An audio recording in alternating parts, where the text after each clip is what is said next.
जय श्री कृष्णा, जय स्वामीनारायण।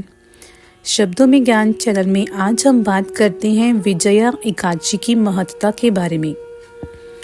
युधिष्ठिर जी ने पूछा, हे वासुदेव, फाल्गुन यानी कि गुजरात महाराष्ट्र के अनुसार माघ के कृष्ण पक्ष में किस नाम की एकादशी होती है और उसका व्रत करने की विधि क्या है, कृपा करके बताइएगा।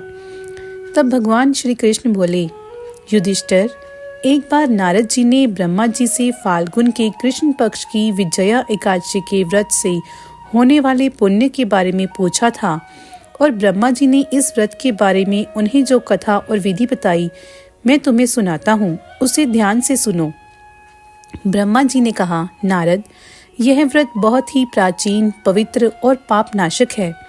यह एकादशी राजाओं को विजय प्रदान करती है, इसमें तनिक भी संदेह नहीं है। त्रेता युग में मर्यादा पुरुषोत्तम श्री रामचंद्र जी जब लंका पर चढ़ाई करने के लिए समुद्र के किनारे पहुंचे, तब उन्हें समुद्र को पार करने का कोई उपाय सूझ नहीं रहा था। उन्होंने लक्ष्मण जी से पूछा, सुमित्रा नंदन, किस उपाय से इस समुद्र को पार किया जा सकता है? यह अत्यंत अगाध और भयंकर जल जंतुओं से भरा हुआ है। मुझे ऐसा कोई उपाय नहीं दिखाई देता जिससे इसको सुगमता से पार किया जा सके।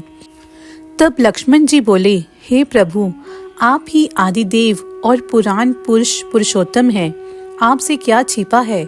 यहाँ से आधे योजन की दूरी पर कुमारी द्वीप में बगदालभ्य नामक मुनि रहते हैं। आप उन प्राचीन मुनीश्वर के पास जाकर उन्हीं से इसका उपाय पूछिए। तब श्री रामचंद्र जी महामुनि बगदालभ्य के आश्रम में पहुंचे और उन्होंने मुनि को प्रणाम किया।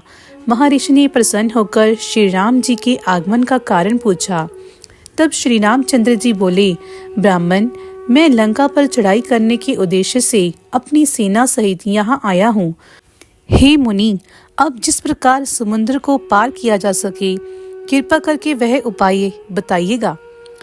बगदालभ्य मुनि ने कहा, श्री राम जी, फाल्गुन के कृष्ण पक्ष में जो विजया नाम की एकादशी होती है, उसका व्रत करने से आपकी विजय होगी। निश्चय ही आप अपनी वानर सेना के साथ समुद्र को पार कर पाएंगे।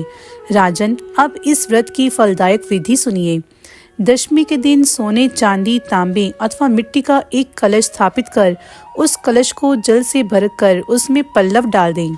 उसके ऊपर भगवान नारायण के सुवर्णमय विग्रह की स्थापना करें। फिर एकादशी के दिन प्रातःकाल स्नान करें। कलश को पुनः स्थापित करें। माला, चंदन, सुपारी तथा नारियल आदि के द्वारा विशेष रूप से उसका पूजन करें। कलश के ऊपर सप्त धान्य और जौ रखें। गंध, धूप, दीप और भांति भांति के नैवेद्य से पूजन करें। कलश के सामने बैठकर उत्तम कथा वार्ता आदि के द्वारा सारा दिन व्यतीत करें और रात में भी वहां जागरण करें। अखंड व्रत की सिद्धि के लिए घी का दीपक जलाएं।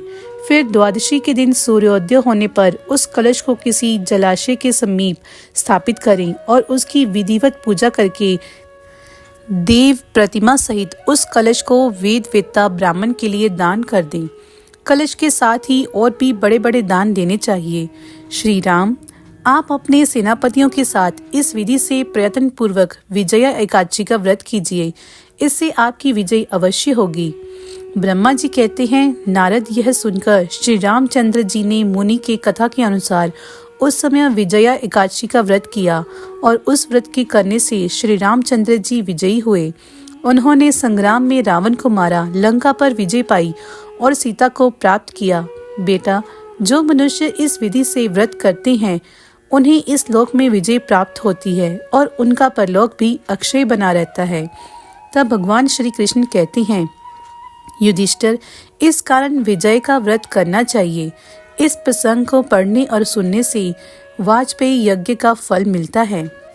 इसी के साथ आप सभी से निवेदन है कि एकादशी के पावन व्रत के दिन अधिक से अधिक समय इसी दिव्य मंत्र का जाप करें। ओम नमो भगवते वासुदेवाय नमः।